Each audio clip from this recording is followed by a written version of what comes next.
to the Outcast restaurant. This was episode number 7. And my friends, this was a really special episode of Outcast restaurant. I think it's probably not gonna be the longest video ever, but let me just say this. You know, I think learning more about Dennis's background says a whole lot.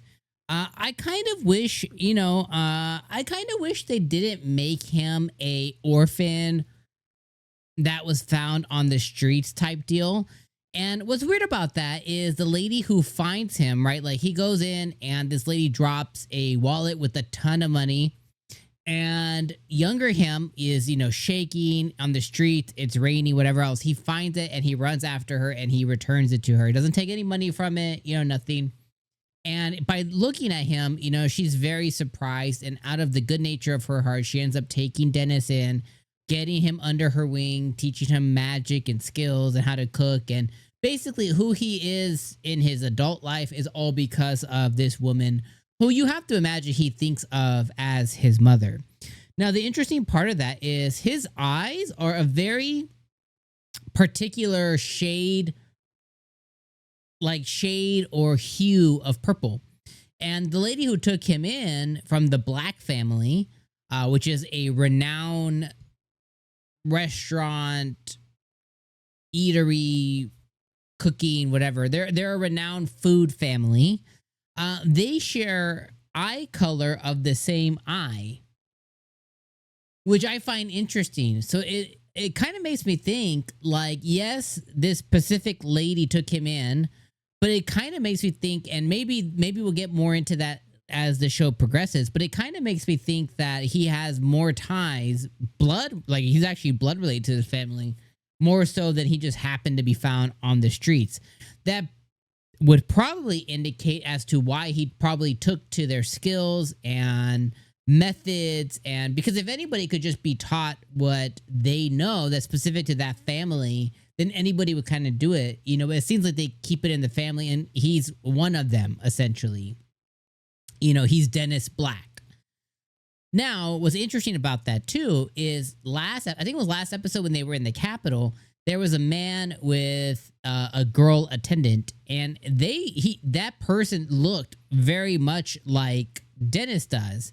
And he was recognized. He's like, oh, you have the same face, right? Because, one of the girls was like, oh, that's the same face as Dennis, or that same, very familial look as Dennis.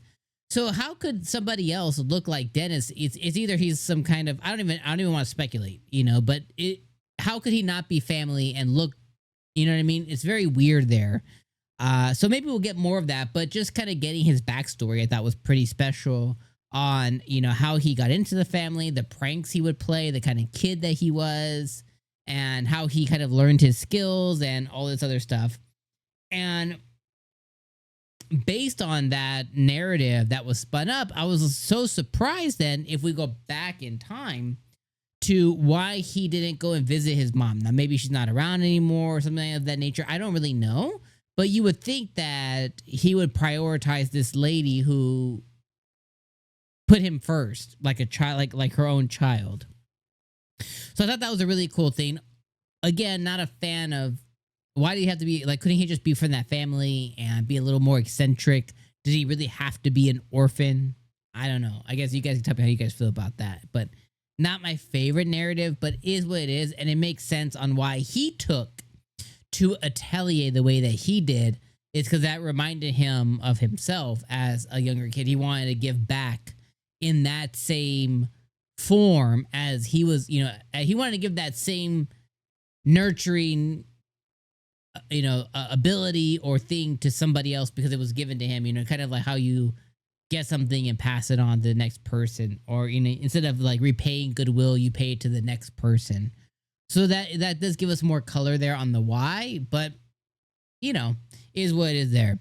The rest of the episode was all about Atelier kind of, paid a lot of attention to Dennis, and then, a lot of the antics as they cook rice and stuff, but it was really just focused around Dennis and his backstory. So overall, fantastic episode. Outcast Restaurant continues to be one of those little gems of the season that if you know, and if you're watching, you're watching, and if you're watching, it's a really entertaining show and it's really something good. So Let me know what you guys think in the comments down below, my friends. I'm going to see you next week for episode number 8 as we kind of keep the ball rolling.